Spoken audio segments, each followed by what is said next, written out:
तीन सहाफ़ी मुल्क छोड़कर जा चुके हैं। हो सकता है इस्लामाबाद की जगह रावलपिंडी को बंद करने की तरफ जाया जाए कि वो जब अरशद शरीफ के जनाजे पर गए तो आप बेशर्मी की और बेहयाई की और ढिठाई की और कमज़र्फ़ी की हद देखें कि उस शहीद के जनाजे पर भी, उसके शहीद के घर जहाँ मैयत है उस घर के अंदर भी जाकर को जिस तरह से धमकियाँ दी गई और उनका घर दिखाया गया कि आप यहाँ रहते हैं, आप आज जिस होटल में ठहरे हुए हैं, आप इस होटल के इस कमरे के अंदर ठहरे हुए हैं।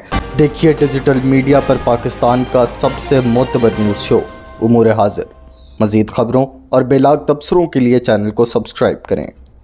बिस्मिल्लाहिर्रहमानिर्रहीम। नाज़रीन, ख़बरें कुछ अच्छी नहीं हैं, ख़बरें बहुत तंग कर देने वाली हैं मुझ जैसे इंसान को या फिर वो लोग जिनका इस शोबे से ताल्लुक़ है, उनके लिए बड़ी अलमनाक सूरत हाल है, बड़ी दर्दनाक सूरत हाल है। ख़बरें कुछ ऐसी हैं।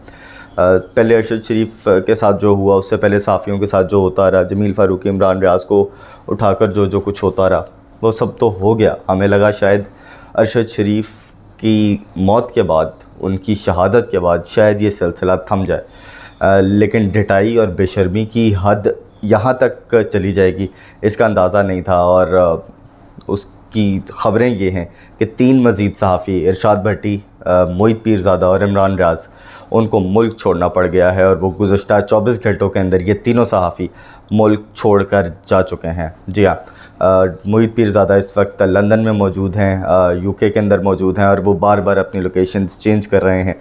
उसके अलावा इरशाद भट्टी वो नॉर्वे में जाकर सेटल हो चुके हैं और इमरान रियाज़ का अभी तक कुछ पता नहीं चल रहा कि वो कहाँ पर हैं। कल जब ये स्पेकुलेशंस चली कि वो मुल्क छोड़ चुके हैं तो उनका एक ट्वीट आया कि मैं मुल्क से नहीं जाऊँगा, लेकिन आज दोबारा से जो है वो ये ख़बरें बड़ी वसूख के साथ ये चल रही हैं कि इमरान रियाज़ को भी मुल्क छोड़ना पड़ गया है। इमरान रियाज़ के साथ क्या हुआ था वो मैं आपको थोड़ा सा बताता हूँ। इमरान रियाज़ ने ख़ुद भी इसका ज़िक्र किया, लेकिन अगर किसी ने नहीं सुना तो उनके लिए ये है कि वो जब अरशद शरीफ के जनाजे पर गए तो आप बेशर्मी की और बेहयाई की और ढिठाई की और कमज़र्फ़ी की हद देखें कि उस शहीद के जनाजे पर भी, उसके शहीद के घर जहाँ मैयत है उस घर के अंदर भी जाकर इमरान रियाज़ को जिस तरह से धमकियाँ दी गई और उनका घर दिखाया गया कि आप यहाँ रहते हैं, आप आज जिस होटल में ठहरे हुए हैं, आप इस होटल के इस कमरे के अंदर ठहरे हुए हैं।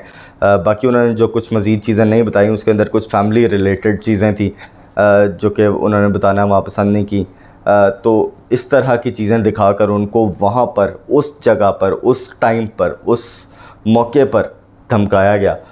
तो आप सोच लें कि ये कितने गिर चुके हैं, ये कितने इनके ज़मीर मुर्दा हो चुके हैं, ये कितने बेशर्म हो चुके हैं और इनको कोई खुदा का खौफ नहीं है। बाकियों के साथ भी जो लोग इमरान ख़ान से मुलाकात करते हैं या उनसे राब्ते में रहते हैं या उनके मौक़िफ़ की हिमायत करते हैं, उनको भी इस किस्म की धमकियों का सामना था। ज़ाहिर कि कुछ इसके अंदर संजीदा मामलात थे तो डॉक्टर मोहित पीरज़ादा को, जो कि एक बड़े सुलझे हुए सहाफ़ी हैं, वो इमरान रियाज़ की तरह भी वो उस एक्सटेंट तक जाकर इमरान ख़ान को डिफेंड नहीं करते या फिर उस लहजे में बात नहीं करते, उस लहजे में किसी के ख़िलाफ़ नहीं बोलते जिस तरह से इमरान रियाज़ बोलते हैं। लेकिन उसके बावजूद आप ये देख सकते हैं कि मोहित पीरज़ादा जैसा शख्स, उसको भी अगर ये मुल्क छोड़ना पड़ गया है तो वो क्या स्ट्रेंथ होगी उन लोगों की, किस किस्म की उनकी धमकियाँ होंगी कि मोहित पीरज़ादा को जाना पड़ा। बाकी इरशाद भट्टी ने जितना इमरान ख़ान को बुरा भला कहा है, जितना उन पर तनकीद की है, तामीरी तनकीद की है, वो शायद कम ही ऐसे सहाफ़ी हैं जिन्होंने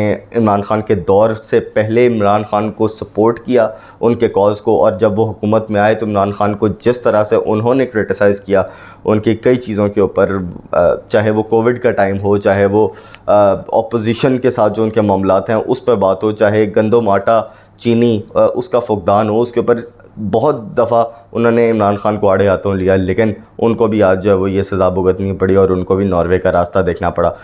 एक बड़ी जो मिसकंसेप्शन फैलाई जा रही है, समा के ऊपर भी ये ख़बर दी गई, बहुत सारे और चैनल्स ने भी ये ख़बर चलाई कि इमरान ख़ान रात को अपने घर चले जाते हैं, कारकुनान को वहीं छोड़ जाते हैं, वो रात को सड़कों के ऊपर रुलते हैं उनके कारकुनान। तो ऐसा कुछ नहीं है, ये झूठ खबर है, ये फ़ेक है और ऐसी कोई बात नहीं है। उसकी हकीकत क्या है वो मैं आपको बता देता हूँ। उसकी हकीकत ये है कि इनके लॉन्ग मार्च का जो प्लान है वो कुछ तैयार ही इस तरह से हुआ है कि जिस शहर से इमरान ख़ान का गुज़र होगा उस शहर के कारकुनान से ये दरख्वास्त की जाती है कि आप हमें इस शहर से निकलवाएँ उसको पास करें और हमारे साथ साथ उस काफ़िले के अंदर शामिल हो जब तक आपका शहर है। वहाँ से हम रात को कॉल ऑफ करेंगे और उसके बाद तमाम लोग वहाँ से अपने अपने घर चले जाएंगे। कंटेनर वहीं रहेगा। कल सुबह इमरान खान वहीं से आकर उस कंटेनर को ज्वाइन करेंगे और वहाँ से अगले शहर का जो सफ़र है वो शुरू किया जाएगा। ऑब्वियसली ये तकरीबन 6 से 7 दिन का ये टोटल लॉन्ग मार्च होगा।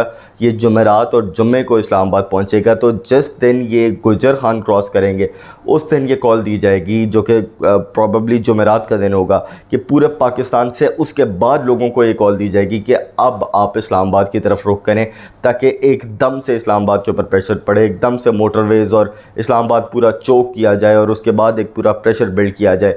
जब 12 काऊ के ऊपर लाइनें लगेंगी 10-10 किलोमीटर की, जब अटक पुल के ऊपर लाइनें लगेंगी 40-40 किलोमीटर की, क्योंकि जो केपी से अवाम ने आना है, उसके बाद जब आज़ाद कश्मीर से आने वालों की लाइनें लगेंगी, जब पंजाब से आने वालों की लाइनें लगेंगी, तो कितने किलोमीटर की ट्रैफिक होगी जो कि आपको मोटरवेज़ और हाईवेज़ के ऊपर नज़र आएगी, जिसके बाद इस्लामाबाद का निज़ाम ज़िंदगी मफलूज होगा और एक प्रेशर गेम उस वक्त ऑन की जाएगी। और उसके बाद भी एक और अफवाह ये है कि हो सकता है इस्लामाबाद की जगह रावलपिंडी को बंद करने की तरफ जाया जाए। लेकिन इस बात के अंदर कितनी सदाकत है, कितनी हकीकत है, ये तो वक्त आने के ऊपर ही पता चलेगा।